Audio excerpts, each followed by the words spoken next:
दोस्तों, 15 अगस्त सिर्फ एक हॉलिडे नहीं है। यह वो दिन है जब इंडिया ने लगभग 200 साल के ब्रिटिश रूल के बाद अपनी फ्रीडम हासिल की। लेकिन क्या आपको पता है कि इंडिया की इंडिपेंडेंस से जुड़ी कई ऐसी बातें हैं जो आज भी बहुत इंटरेस्टिंग हैं? जैसे आजादी की डेट 15 अगस्त ही क्यों चुनी गई? इंडिया का पहला इंडिपेंडेंस डे कैसा था और रेड फोर्ट पर फ्लैग होइस्टिंग की ट्रेडिशन कैसे शुरू हुई?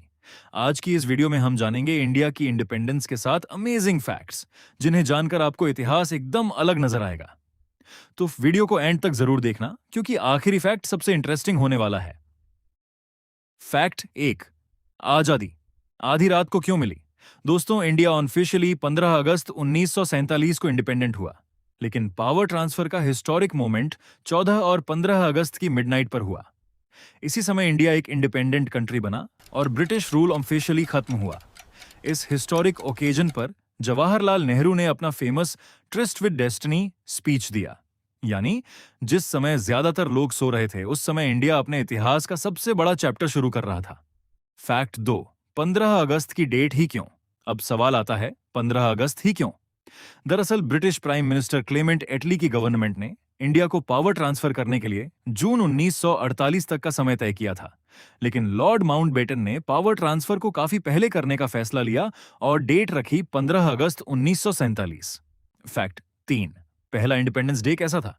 आज हम इंडिपेंडेंस डे पर school programmes, parades, patriotic songs और फ्लैग होइस्टिंग देखते हैं। लेकिन 1947 का माहौल आज से बहुत अलग था। देश को फ्रीडम मिली थी, लेकिन उसी समय पार्टीशन की वजह से लाखों लोगों की जिंदगी प्रभावित हुई थी। इसलिए पहला इंडिपेंडेंस डे सिर्फ सेलिब्रेशन का दिन नहीं था, ये खुशी के साथ साथ बहुत बड़े बदलाव और मुश्किलों का समय भी था। इंडिया एक नए नेशन के रूप में अपनी जर्नी शुरू कर रहा था। फैक्ट चार, रेड फोर्ट की ट्रेडिशन कैसे शुरू हुई? आज हर साल 15 अगस्त को प्राइम मिनिस्टर रेड फोर्ट से नेशनल फ्लैग होइस्ट करते हैं और नेशन को एड्रेस करते हैं। इंडिया के first prime minister Jawaharlal Nehru ने 15 अगस्त 1947 को रेड फोर्ट से नेशनल फ्लैग होइस्ट किया था। तब से रेड फोर्ट इंडिपेंडेंस डे का एक आइकॉनिक सिंबल बन गया। हर साल जब वहां तिरंगा लहराता है तो यह हमें उस हिस्टोरिक मोमेंट की याद दिलाता है जब इंडिया ने फ्रीडम हासिल की थी। फैक्ट पांच, हमारे तिरंगे का डिजाइन किसने बनाया?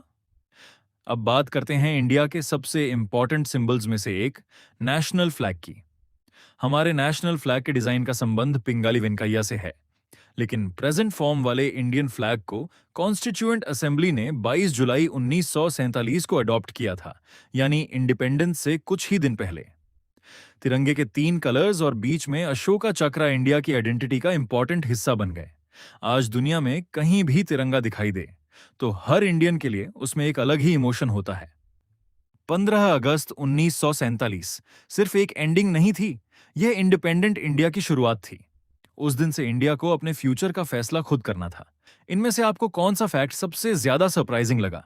कमेंट में जरूर बताना। और अगर आपको हिस्ट्री के ऐसे फैक्ट्स पसंद हैं तो टाइम फॉर रियल फैक्ट को सब्सक्राइब कर लो, क्योंकि ऐसी ही इंटरेस्टिंग स्टोरीज और फैक्ट्स हम आपके लिए लाते रहेंगे। जय हिंद।